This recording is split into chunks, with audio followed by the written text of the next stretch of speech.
makes me so mad about this app is that I'll open my For You page and see the most beautiful, stunning girl I've ever seen in my life wearing the most atrocious outfit ever. And I open the comments and everyone's eating that shit up. My favorite part of the hot girl experiment is like low-key intentionally wearing clothes that I find a little bit ugly and still getting compliments on them. I think it's because it's a way for the hot girl to show her hot status. Somewhere along the way, we made a huge mistake. We started thinking being hot meant having style. If an outfit looks good on the body, we call it fashion. If it gets attention, we call it taste. And if it goes viral, we stop questioning it completely. But here's the uncomfortable truth. A lot of what we praise as great style is just attractiveness doing the heavy lifting, because real style doesn't disappear the moment you remove the body. And if the outfit only works because the person wearing it is hot, it might not be style. So let's talk about how we got here and what style actually looks like when the body isn't the main attraction. Please accept my request to join the group chat. Let's talk about how just being hot isn't enough to be stylish. Hi babes, my name's Taja, mother of twins, lover of luxe things, and your guide for showing up with style and intention. So I've discussed a few times here now how we seem to have moved into an era where everything about fashion seems to be quite overly sexualized. And I do occasionally get a few comments who are saying, you know, women have always dressed sexy and it's nothing new. And I actually agree. It is not anything new for women, especially celebrities or public figures, to dress in a more revealing way. However, I do think it's definitely become more mainstream, more accessible. Social media has really just exaggerated how much we see all people, but especially women, unclothed. Okay, and so I thought today it would be interesting for us to discuss the nuances around hotness or attractiveness and actual fashion, because sometimes I think the girls are chasing sexiness and hotness over having a sense of personal style, and I think that we'd all benefit from having a bit of balance. Part of this approach to fashion has definitely been born out of celebrity and influencer culture. In times gone by, celebrities would usually get on the catwalk, attend an award show in something that was quite revealing, okay? And I think part of the reason why they were doing that was because they are one, personal brand, and two, most of the time when you're a personal brand, you want to get some attention, right? People don't know who you are unless you're able to show them who you are and they pay attention. Okay, so celebrities were trying to do things, particularly on red carpets, to get attention. And for many people, but mostly women, sex got them attention. So women would present as sexual, sometimes overly sexual, in the media to get attention. One of the most notable times that I can think of when this was used was when Britney Spears kissed Madonna. I think she kissed Madonna or she kissed Christina Aguilera, one of the two. Basically two ladies kissing mid-performance, right? And probably nowadays, maybe that might not be as shocking, but definitely in that time, being a child, I remember it being everywhere. It was on the front of all the newspapers. Oh my gosh, you know, this lady kissed this lady. And so for a lot of celebrities, especially pop stars, resting or leaning on sexual innuendo, over sexualized dress, sheerness, cleavage, sometimes showing their bum, showing their butt crack, you know, all of those things were kind of used to get attention, to shock, right? I just want to know what happened to dress code. Everybody's giving all over the place. On the red carpet, in the music videos, in person, going to the store. I've been seeing a lot of skin on the red carpet and in an unnecessary way. Yes. I feel like the girls feel like they have to be naked in order to be fly. And when it comes to glamour and like red carpet, to me it's like classy and formal. But I could be old school. I don't know. You tell me. I think everyone wants their J-Lo moment because it's provocative. From an event standpoint, my thing is it's a time and a place. The girls should know you don't have to always do that. Let the mind wander. And even if you're in a sick gown and it fits and pulls you in, it's still giving. Am I getting old, or are we all just walking around naked lately? I mean, I get the whole reclaiming our bodies, the female empowerment, but I saw Margot Robbie at an award ceremony recently in one of these on-trend, very barely there dresses. The other thing that was barely there was her confidence. For me, her body language was all off. And without that, it did make me question how the message of female empowerment was landing Are we actually reclaiming our bodies, or are we just playing into the narrative, the very narrative that we're trying to dismantle? Is it actually freedom of expression? Is it feminism, or is it just fashion gone too far? I do know that in general, when you look at the conversations on social media, or even if you were to have similar conversations with friends and family, usually people are complaining, you know, oh my gosh, I wish they'd put some clothes on. Oh my gosh, you know, it was so distasteful.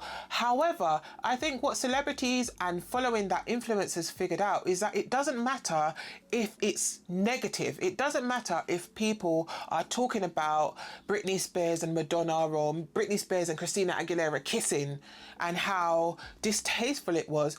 What's important is that they are talking, okay? And if we think of a more modern time reference, I'm sure we can all think of when we were taken aback by Kanye West turning up on a red carpet with his current wife and signaling for her to take off her coat and there was nothing underneath. Okay, to be honest, I don't actually know what we're gonna do after we get used to people just showing up with no clothes on, okay? Because there's nothing, well, I don't know if there's much more that we can do without adjusting some laws. So yes, for the everyday person, some of this behavior would be considered indecent exposure, but for celebrities and now for influencers, I think more so because a lot of influencers make content in their home or inside. There's a lot of revealing going on. There's lots of exposure going on, okay? And so I have seen a trend of women really not using their fashion muscle and using their sex muscle instead.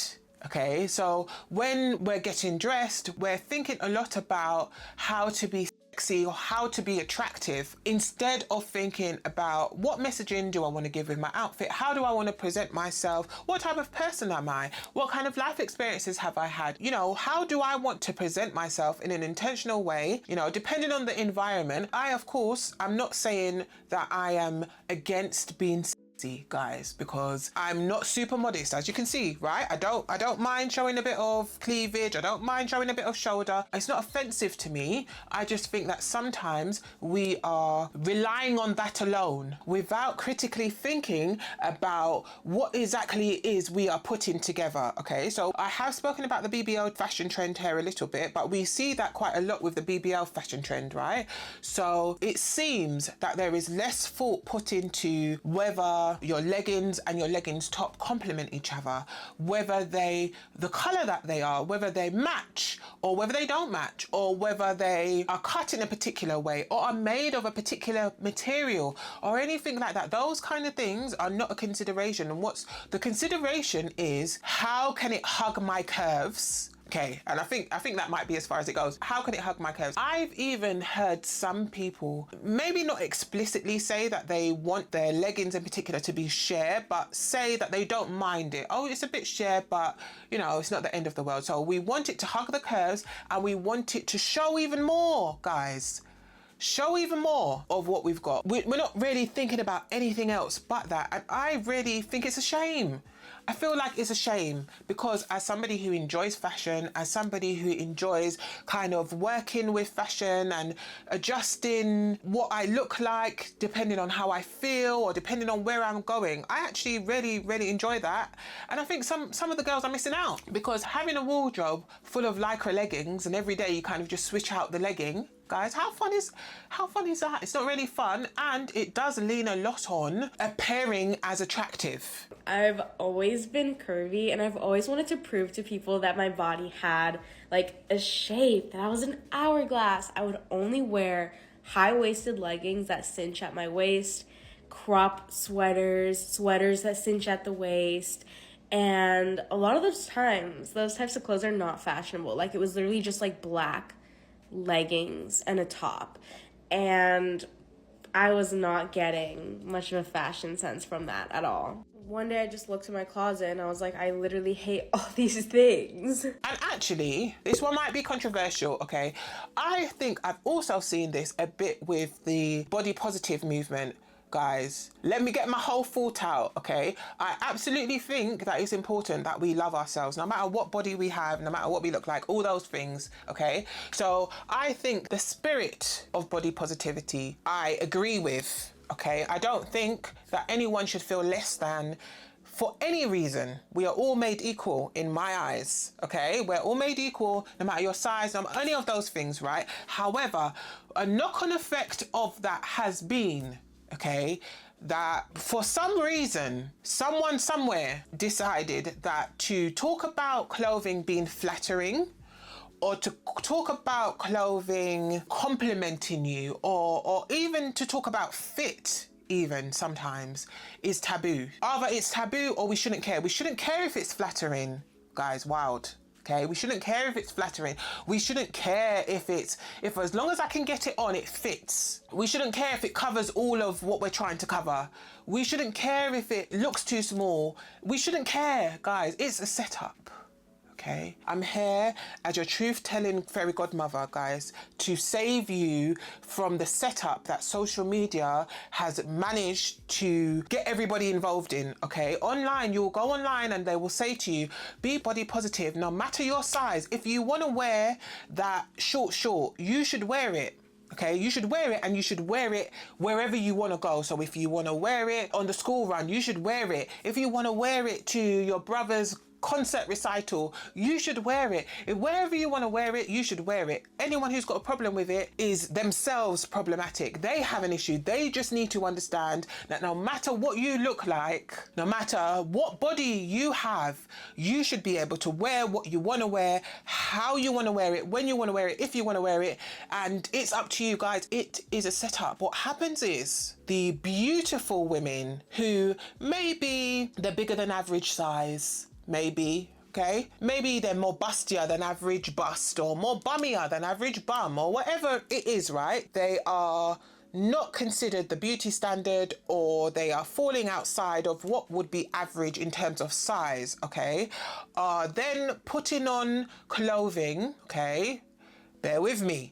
They're putting on clothing that is unflattering to them. Okay, I've got another point, but I'm going to get to that afterwards. It's unflattering to them, and they're going outside and people are judging them for it. And when I mean judging, I mean that yes, people are going to judge you anyway, but people are judging your intelligence and your self-awareness and your ability to critically think and your taste level, because you listen to the people online tell you if you are a size 24 and you want to put on that bra top and you want to go outside, and you should do it. And the part that they're missing out is that people are going to judge you for making that decision. It's going to change the way that people treat you. It's going to affect your access to opportunities, okay? For some reason, it seems to be really difficult for us to, as humans, to admit that we judge people, partly involuntary and partly voluntary. When you walk into a room, what's the first thing that people notice about your outfit? My brain is always clocking style. So when someone walks into a room or I'm people watching, there's a few things that my eyes go to immediately. At first, I'm taking in the whole energy of the look. What's the mood? What's the vibe? Is the person dressing to be seen, or maybe the person's dressing to blend in? That first read happens in nanoseconds. Next is the fit, color, shape, and proportion. How is the outfit framing the body? Is it something clearly working, or is it something clearly not working? This is the point where I either get excited about the look or start making judgments on what this person's personal style is, what they're trying to say, and how it might be connected to certain trends. So there are things about us that we can't necessarily change, right? The color of our skin, our height, those kind of things, right? So when we enter into spaces, there are presumptions, normally based on stereotypes, that people will make about who we are, just that foundational level. This includes our size, okay? There are judgments that people will make about us based on our presentation. And then when we dress, okay, that also affects. Okay, so you got loads of things going at once in like a couple of seconds. People are looking at you. Oh, okay. So a lot of the time involuntarily, it's kind of like fast maths. Like in their head, they're making fast calculations about you. And then they come to the end and then they have to interact with you. And based on all of the things that have gone on in their head, they then start to interact with you. This isn't to say that anyone, no matter the size, shouldn't be able to wear what they want, okay? When they want, how they want. You can.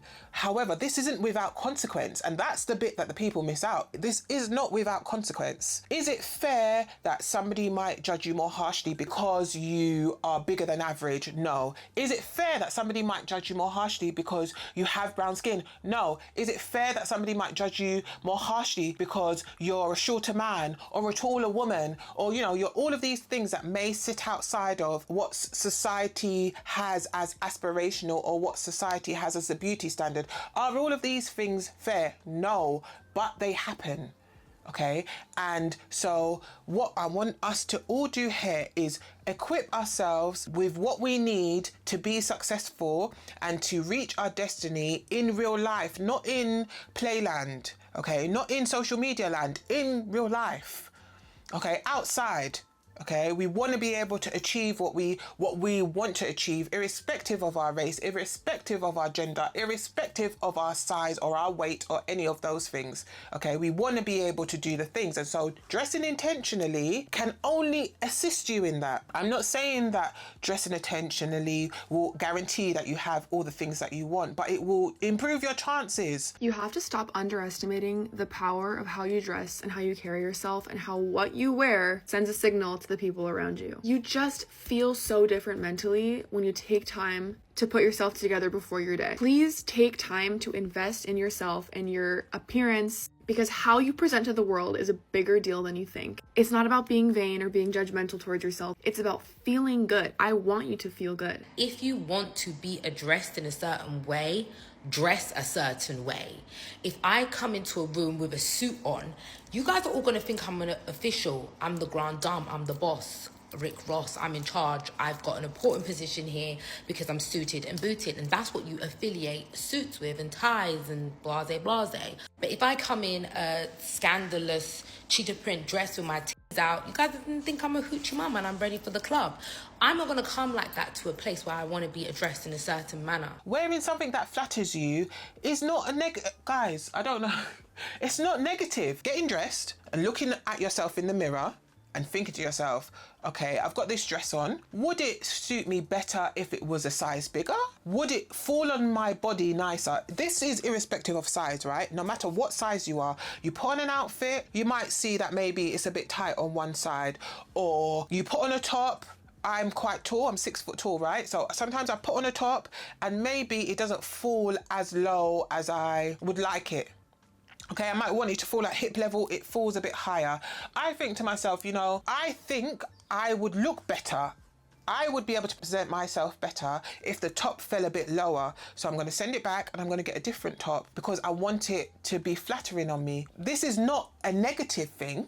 This is not an attack on myself. This isn't saying I'm not good enough because my torso isn't short enough to fit in the top. No, it has absolutely nothing to do with that. It just has to do with I want to present myself in the best way possible and in a way that I intend, okay? And the way that I intend is that I need a top that falls at a certain place. Unless it's a crop top, I need it to fall at a certain place, and so I'm going to seek that out. If I'm a lady who's a bit bigger than average and I buy something and I feel like, you know what? It could look a bit better if it was longer, or it could look a bit better if it was shorter, or whatever it is not an attack on myself to seek that out, or even to want that for myself. To want to present myself well is not an attack on myself.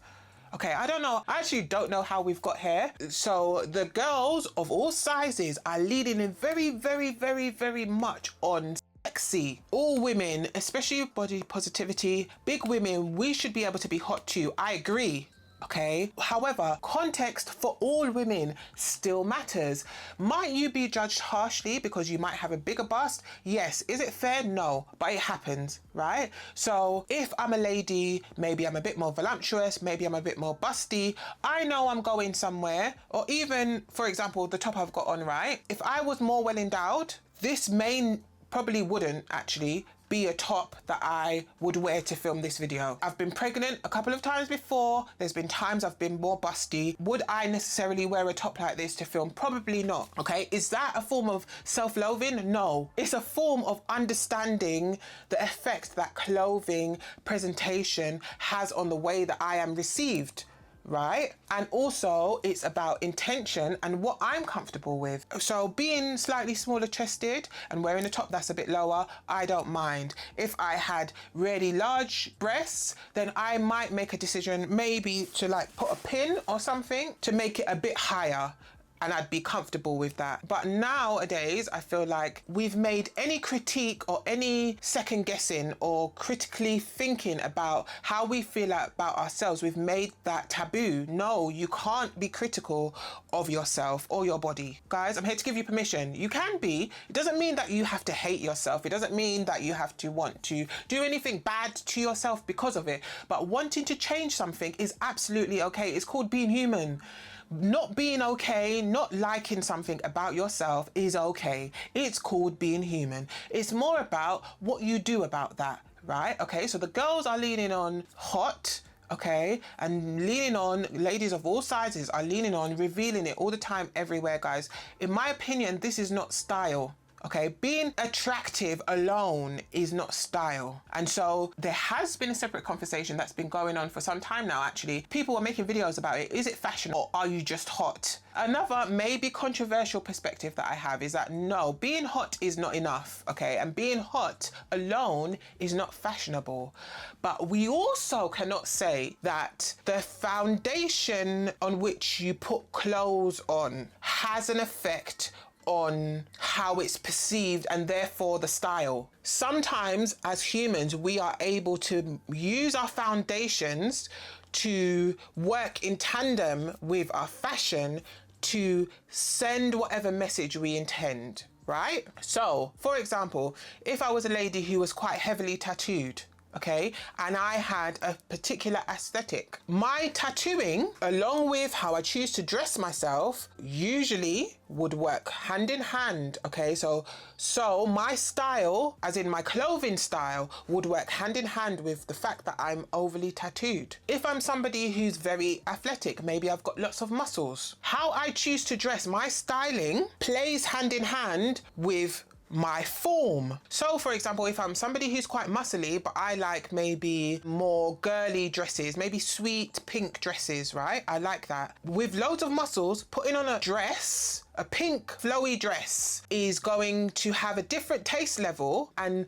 look slightly different stylistically than if I was somebody who didn't have all of the muscles, okay? So sometimes bodies are used, in my opinion, to work in tandem with your styling. So if I'm somebody who's maybe I'm slim, maybe I've got, you know, nice abs, and I decide my style is quite maybe tomboyish, more relaxed, and I like to wear low rise trousers and things, and then I like to have my abs showing. Does abs form part of my styling? In my opinion, yes. Yes, it is part of your body, but can it aid in the look? More recently, Tiana Taylor's been doing a really, really good job with her styling on her press rounds, okay? And we all know Tiana's got some crazy abs, okay? When she puts on her outfits and she's standing and she's posing with her form, the outfit that she has on plays in tandem. Her fashion, okay, her stylistic choices play in tandem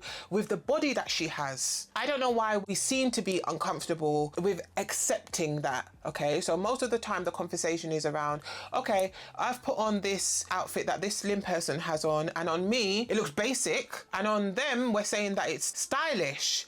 So in conclusion, it's not stylish, it's just that the person is slim. And sometimes I agree, but other times I don't. Because what you're working with, your foundations, play a role in styling. So if you watch fashion shows and models, sometimes they will pick certain outfits, right? So you might have a show, it's got 12 outfits. You will pick certain outfits for certain models. Okay, you're going to put this outfit on this model, you're going to put this outfit on this model. They're all slim, but whatever messaging you're trying to send as a designer with the outfit, right, is enhanced by which model was wearing it. Are you going to put it on the brown skin model? Are you going to put it on the dark skin model? Are you going to put it on the fairer skin model?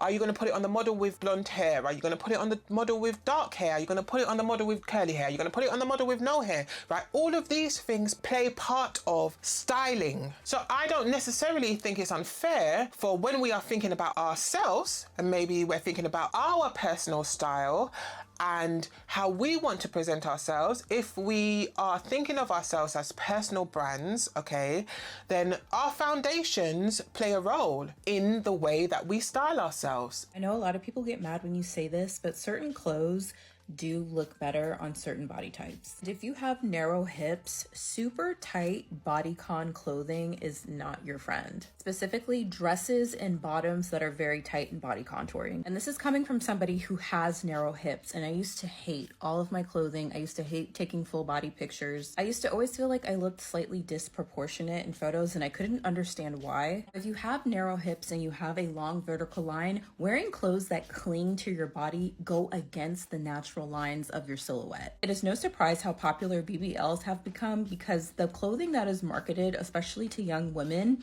is very body clinging. Everything's tight, everything is cropped. If you have more of a curve to your vertical line, very tight clothing is actually really complimentary on you because it accentuates what's already there. Versus if you don't have a lot of curves, it can almost feel like your clothing and your body are like in this fight for dominance. Versus this just looks good. It fits her body. Like there's a harmony going on. It may be a hard pill to swallow, okay? Because I know that sometimes we don't want those things to matter. It shouldn't matter if I'm short or tall. However, I'm not a professional stylist. However, when I'm styling myself or talking to friends about, oh, you know, I think you should wear this, I think you should wear that, I'm considering those things. How tall is that person? How short is that person? How busty is that person?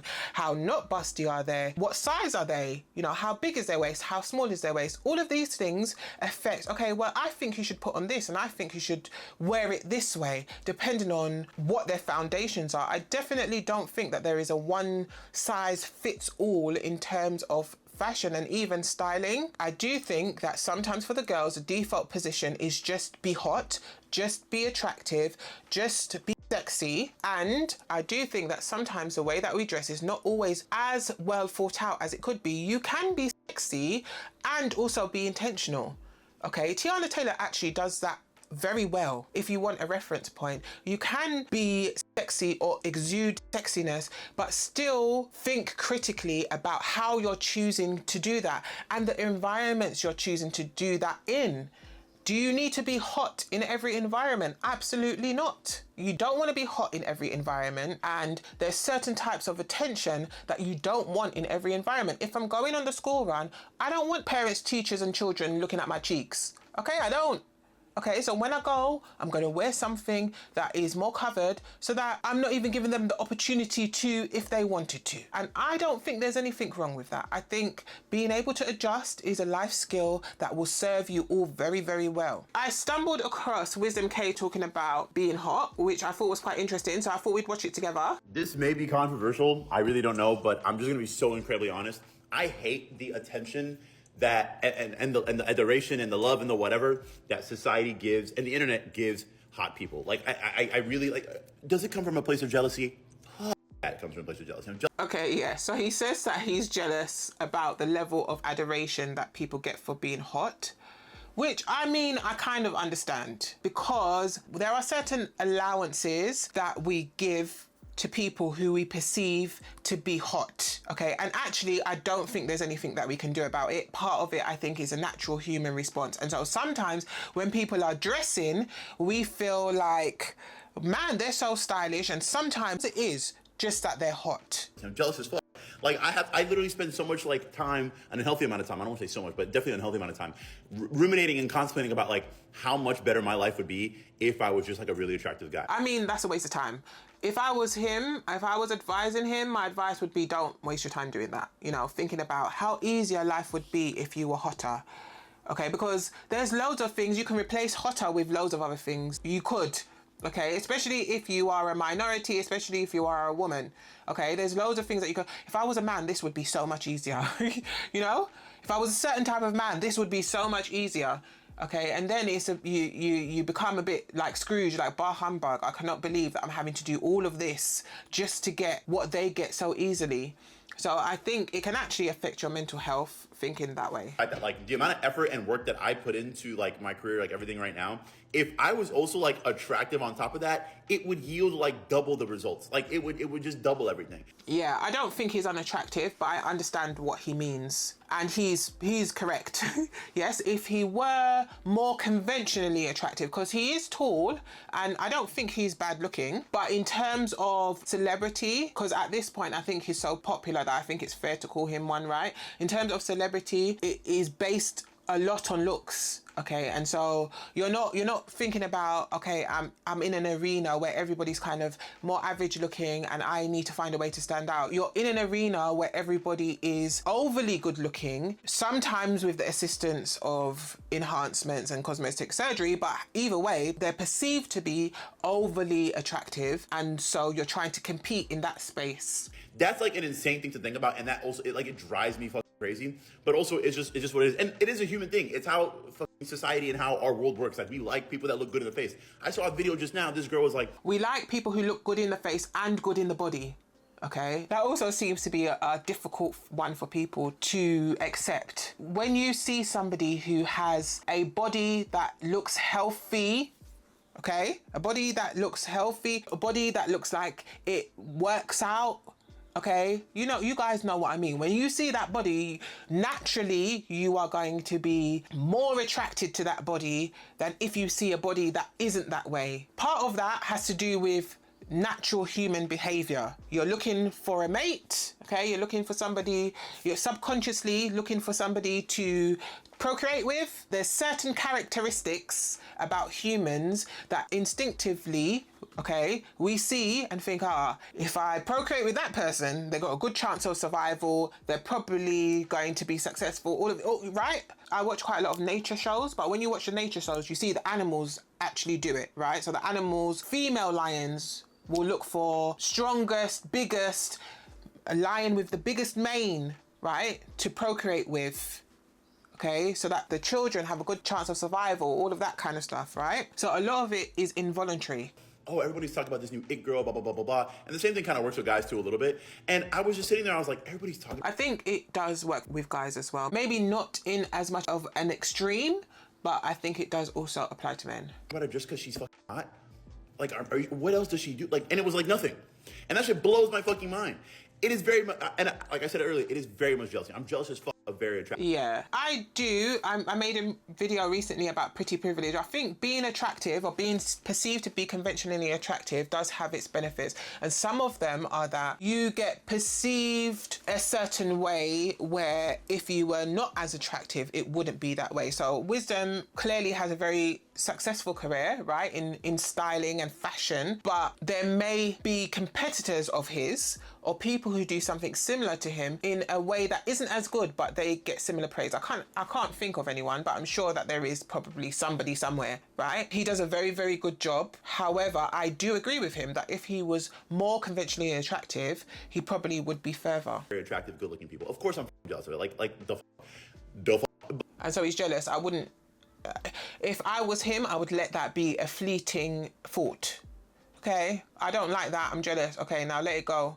Because actually there's nothing you can do about it other than get to a position where you're self-loathing and you're like, oh, well, I want to look like that now because I want access to those opportunities and it's not worth it. But like, that shit just blows mine. Because like, take what you do right now. If you were hot, that shit just doubles. Like that shit is just like, you're just gonna, and the thing is, I work in fashion, so I'm constantly surrounded by some of the most beautiful people you can possibly imagine. And it's insane to also see how much better beautiful people get treated. Like we already know this. This isn't new information. And I'm not saying that more attractive people generally get treated better. This does not mean that life is a cakewalk for them and they just have all the things, right? Life can be difficult for any and all of us, but there are some perks. I'm not saying that I get treated like shit. But like, I've definitely been in moments where I wasn't treated with the same amount of like respect, let's say. You know what I'm trying to say? It's harder for me because again, like I'm literally in fashion. What are the my hands doing up here? I'm literally in fashion. So it's kind of like being beautiful is like a fucking important ass thing. But like, so it makes it a lot worse for me. But like, yeah, it's just crazy to know. I don't think he's not beautiful though. But I get what he means, especially in fashion, because there is a certain standard or a certain perception. There's a certain beauty standard, and if you fall outside of that, then it's going to be harder for you. Or to think about the fact that I was like, dude, with everything I've done in the last, like, I don't know, 4 years, if I was also just like a really attractive guy, it would be like tenfold the results. And I agree, yeah, probably. I mean, this video has had quite a few views, so you know, maybe he's sharing this to kind of connect with his audience and have a conversation, which I think is fine, is fair. But in real life, I hope he's not thinking about this too much, because it's really neither here nor there. Yes, probably if he was super hot, and I think he is a model, but he'd probably maybe have a bit more work, or you know, all of those things. It actually makes me think of, I remember when Serena Williams and Anna Kournikova were popular at the same time. Serena Williams was whooping ass, okay? She was whooping ass and taking names, okay? She was like, okay, let's go, okay? It was beautiful to see, especially at that time, the most accomplished, esteemed athlete, I would say, even in general, of that time, and actually continues to be, is Serena Williams, okay? But Anna Kournikova, okay, was conventionally attractive. Blonde, you know, the things, right? So Anna Kournikova was getting so much work in terms of being put on magazine covers and having interviews. And then when she started dating Enrique Iglesias, right, they couldn't get off her, right? She was all over the newspapers, everywhere, okay? Was average at best in the court, okay? But because she was deemed to be beautiful, she was everywhere. Because Serena Williams, although very beautiful, did not meet the beauty standard, especially of that time, and especially within tennis, okay? I'm sure if Anna Kournikova had Serena Williams' skill, okay, ability, talent, drive, okay, she would have been everywhere and would have probably got tons of more deals than Serena Williams did. However, if we dwell on that too much, what it will lead to is depression, because it's not fair. It's not fair, and it shouldn't be that way. And to be honest, there's not really much we can do about it other than learn how to work within the game, which it seems that he has been able to. He's very accomplished, and I think he'd benefit from that being his focus. You know, he's very accomplished, done more than anyone, including men who you would consider to be overly attractive, okay? He's doing even better than them, okay? So he should be patting himself on the back. Put in less effort towards it. And I've had moments in my life where I'm literally like, Wiz, but come on, bro, you have this, you have this, you have that, you have this. You mean tell me you would trade that to be a really good looking guy? And sometimes I'm like, damn, maybe, you know what I mean? You know that video he would trade it to, yeah, he needs to go outside, okay? He needs to go outside and touch grass to trade what he has. Or maybe sometimes when you're in it, it's hard to see it. But to trade what he has to be a more attractive man, no. The answer should be no. The answer should be no, I'm going to be myself. That's what it should be. Wisdom, call me. Let me give you a pep talk. Where what's the guy from the Lord of the Rings? And he's like, "When will you wear wigs?" or "Will you wear wigs?" And he's like, "Maybe." That's the kind of maybe I was trying to go for. But yeah, man, that's just crazy. Anyway, what type of surgery should I do? What do you guys recommend? No. He says, what type of surgery? None. Don't do any surgery. Don't do any surgery. Okay, so I thought that a conversation about hotness and how it relates to style was really quite interesting. So I'd love to hear what your thoughts are down below, guys. And if you wanted to hear anything more about how I feel about BBL fashion and over-sexualized fashion, you could check out one of these two videos here.